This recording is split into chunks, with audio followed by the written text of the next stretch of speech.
It takes a very, very big man or a fat one to admit his mistakes. I'm not sure exactly how the quote goes, or even if there is a quote for that matter.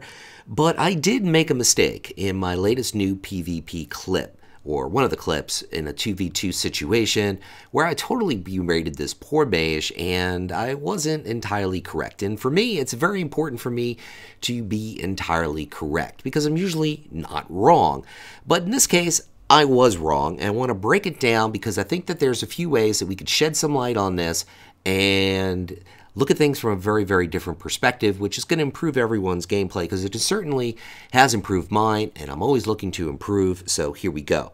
Now, in this particular clip, I want to point out new PvP. For those of you that are new PvP is a series I've been doing for 3 years where I take some very, very big mistakes that other players make, that I make. I point the camera at myself. I show some good gameplay, mostly of other players, occasionally of myself, and I point out the glitches and ridiculousness and imbalances in PvP.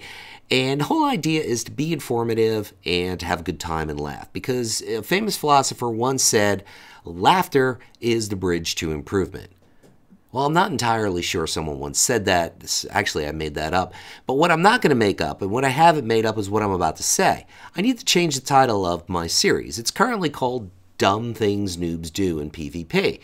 But I have good reason to believe that YouTube is doing one of two things here, either shadow banning me or demonetizing my videos. The latter I know for a fact because I see it, just because of the word dumb is in the title. And the word dumb is a very bad word. It's harsh language. Nowadays in 2018, we can't say bad things. So I need a new title for this series.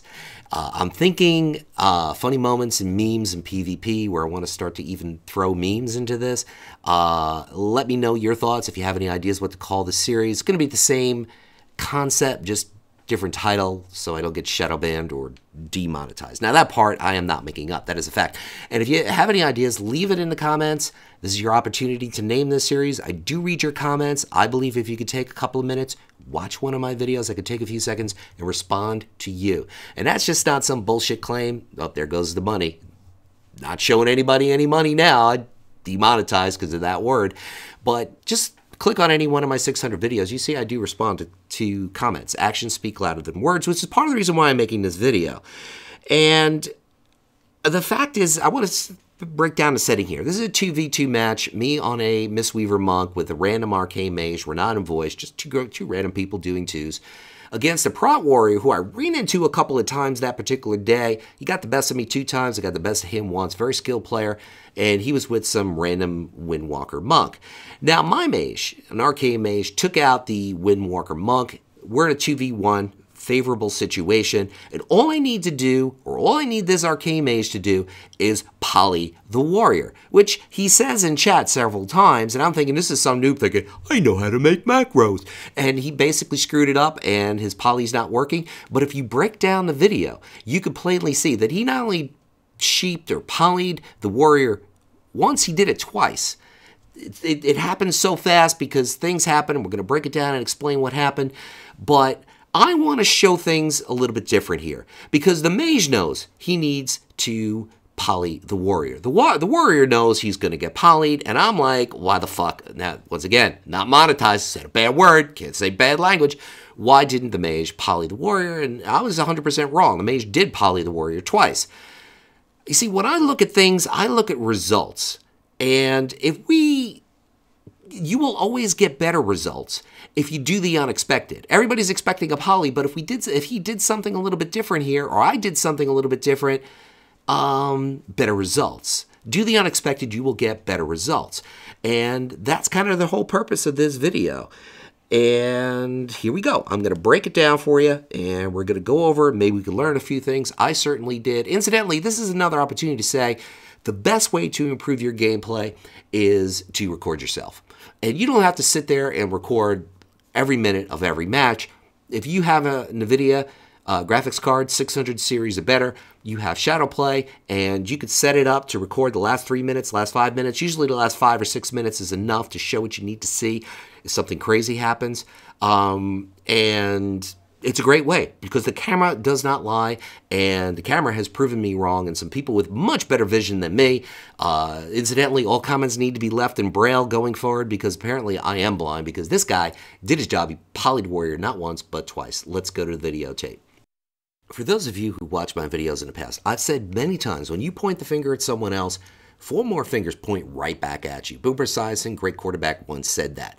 I essentially blow all my big cooldowns, my CC and my big healing cooldowns, particularly the Cocoon, trying to keep the mage alive, trying to take out the Windwalker Monk. So it's a good trade-off just simply because basically we do take out the Windwalker Monk in a couple of seconds. And basically we had the advantage being a healer, with a healer with a DPS against 2 DPS or DPS in a tank. And now when you take out one of the DPS, it's kind of like taking somebody's queen out in chess, for those of you who are chess fans, which I don't think there are very many. But the first poly, which I completely missed, is going to come up right here. You got a still picture of it. He's clearly polyed, but he's going to trinket it. The mage knows this, and he basically gets a second poly off, which I'm not exactly sure why this one came out. I think it broke on damage. I thought maybe I had Chi Wave up and that randomly hit the warrior, but no. Now I'm in big trouble. He gets a third poly off, but it's only 1 second. It's not going to help anybody being 1 second, so I have no cooldowns. I'm pretty much dead here. Now, I totally ripped into this poor mage, and the fact of the matter is, I was looking at results. A lot of times in PvP, I'm looking at results. I don't judge players by their technique.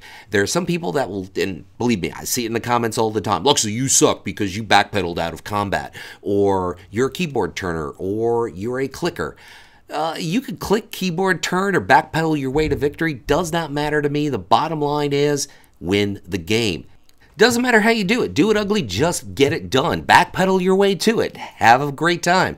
The bottom line, results. And if what you're doing isn't working, do the unexpected. And that's what I'm going to break down here and now. What could have been done different from the mage? What could have been different from me? Here we go. So now I'm going to break down mage talents, both the regular talents and the PvP talents, because yeah, I shouldn't have berated the guy, but I also wasn't 100% wrong here. Now, I'm not saying he chose the wrong talents. If you look at tier 75, you have Ring of Frost, Ice Ward. He was absolutely terrible at hitting off Frost Novas. I did several games with him. This was the last one because I was convinced he didn't poly and I was pissed off. But Frost Nova, what he could have done, blinked up to the warrior, hit a Frost Nova. If he spec'd into Ice Ward, he would have 2 Frost Novas, so there's a good chance that he has it. He didn't even need that. He didn't really use Frost Nova that much, especially against a double melee. That's not very good. But the fact of the matter is, blink up, hit a Frost Nova. Worst thing for melee, getting netted, getting rooted. Terrible thing. They hate that. If he trinkets it, which I doubt, but if he does, then you could quickly get a poly off. The warrior could try to interrupt the poly, but you got to keep in mind, as long as the warrior's interrupting the poly, he's not hunting me down, the healer. The idea, keep the healer alive, keep the queen alive in the chess match. So that was a big mistake. Or he could have gotten great service out of Ring of Frost, which I'm pretty sure he wasn't spec'd into. He could have popped a Ring of Frost. That would have created a barrier. That would have given me a lot of leverage. I think he was into Chronoship, which really, in his defense, is not a terrible choice, just simply because, as an Arcane Mage, that's my choice. But I'm usually playing solo as an Arcane Mage. I don't have that team mentality because I'm not doing Arena as an Arcane Mage. So maybe Ring of Frost, Ice Ward is the way to go if you're playing with teammates, playing in 2s with a healer. Most definitely a good way to go. So that was a mistake there.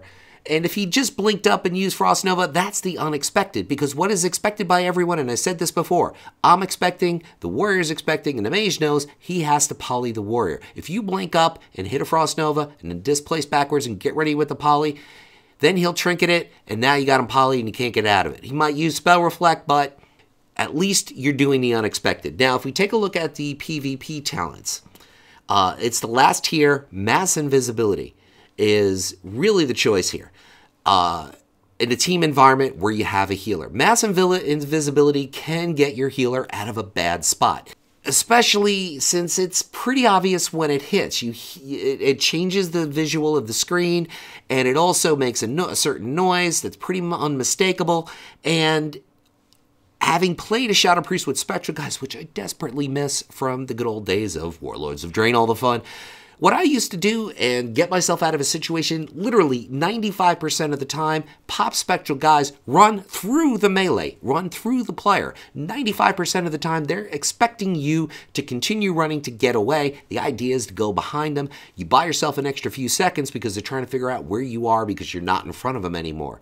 Mass invisibility would have given me a ticket. That's the golden ticket. So those are a few things the mage could have done better. What I could have done better, talent choices were there. I blew all my cooldowns to get the monk dead, and it worked.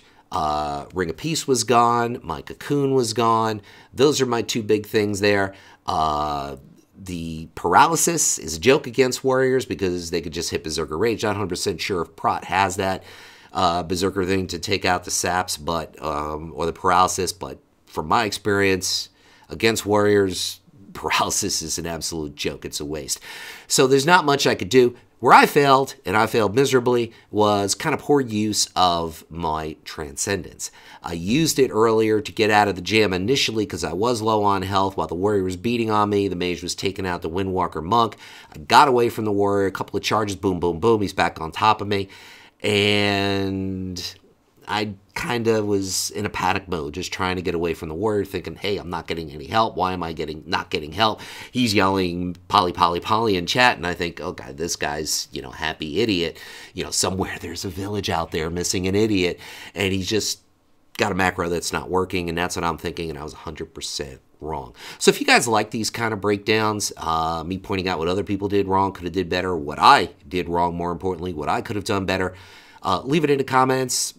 God, I can make a video like this every day because I see this thing all the time in Arena. I see it even in battlegrounds. And a lot of these breakdowns are helpful. And perhaps the best tip that you could take from this is twofold. One, do the unexpected. And two, record yourself. If you have a NVIDIA graphics card, 600 series or better, you have Shadowplay, and Shadowplay does wonders. You could set it up to record the last 4 or 5 minutes or 6 minutes of gameplay, which is all you need to basically see a key moment. That's how I got a lot of my new PvP clips. And then I just cut it out, edit it, boom, there you go. Make everybody laugh or make everybody, take out their bad day on me. This is Luxley saying whatever it is by you, whether it's morning, afternoon, or night, make it epic and spec into mass invisibility.